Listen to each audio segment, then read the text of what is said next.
Bonjour, bienvenue sur ma chaîne Finance Attitude. Moi c'est Fabrice Nyandjo. Aujourd'hui je te montre comment utiliser ton crédit. Généralement les gens font beaucoup d'erreurs en ce qui concerne, n'est-ce pas, le crédit.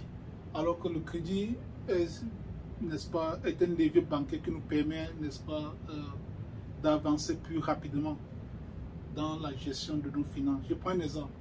Supposons que vous avez une carte de crédit, n'est-ce pas? La balance de 3000 $, ok? Et ça vous coûte, disons, 200 $ tous les mois. Alors, ok? 200 $ tous les mois que vous devez envoyer à la banque. Dans le principe de l'accélération bancaire, lorsque vous appliquez l'accélération bancaire exactement, n'est-ce pas? Les 200 $ si vous reviennent immédiatement. Ça veut dire quoi? Ça veut dire que je paye et j'utilise. J'envoie 200 $ et je récupère 200 $. En faisant ceci, les 200 $ ne sont plus comptés comme dépenses. Parce que généralement, lorsque vous faites, n'est-ce pas, les calculs de vos dépenses, le paiement des différentes cartes de crédit sont inclus comme poste de dépenses. N'est-ce pas? Vous comptez cela. Par exemple, la carte ici, puisque vous payez 200 $ tous les mois, vous allez l'ajouter ici comme dépense du mois. Or, lorsque vous envoyez 200 $ tous les mois pour solder la carte de crédit, vous perdez ce cash flow. Mais si vous appliquez le principe de la sélection bancaire, c'est-à-dire quoi? Je récupère mon salaire, n'est-ce pas? J'ai mon salaire qui arrive là, dans mon compte courant, n'est-ce pas? Qu'est-ce que je fais? J'envoie, n'est-ce pas, dans la carte de crédit, n'est-ce pas? J'envoie à la banque pour solder ma carte de crédit. Supposons que je gagne 2500 $. 2500 $ arrivent à ce niveau-ci, dans mon compte courant, n'est-ce pas?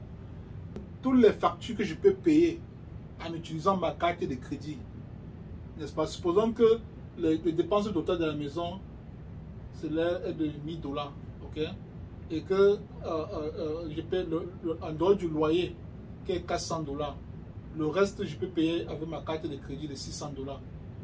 Ça veut dire quoi? Lorsque je reçois mon salaire de 2500, je retire 1000 $, n'est-ce pas? Je laisse 1000 $ dans mon compte d'épargne et je transfère 1500 $ dans ma carte de crédit.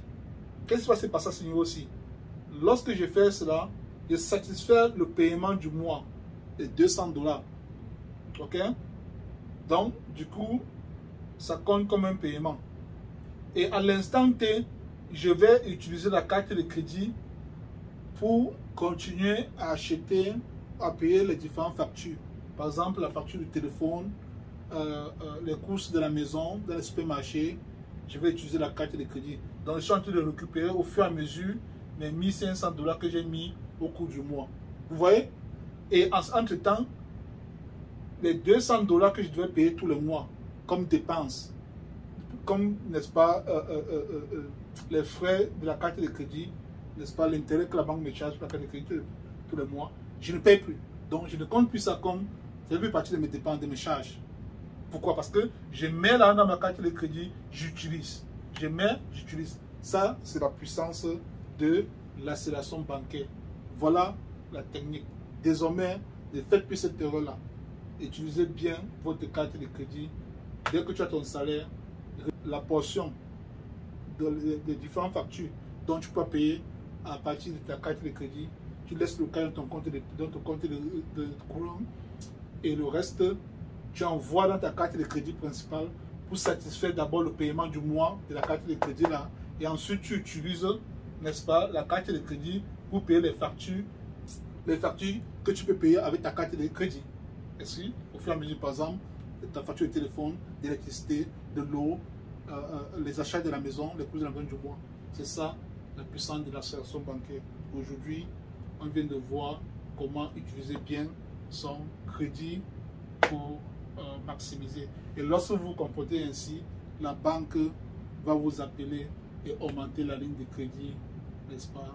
Peut-être même à 5 000, voire 10 000 ou 15 000 dollars. Là, c'est du capital que vous êtes en train de créer. Donc, ça, c'est la puissance de la station bancaire. OK? So, si tu es nouveau, station, abonne-toi, like, commente et laisse un message. Si tu veux me contacter, clique sur le lien qui est en dessous de la description.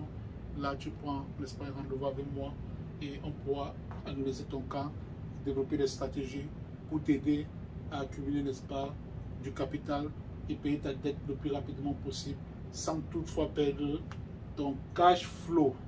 OK? Allez, à bientôt, à la prochaine vidéo.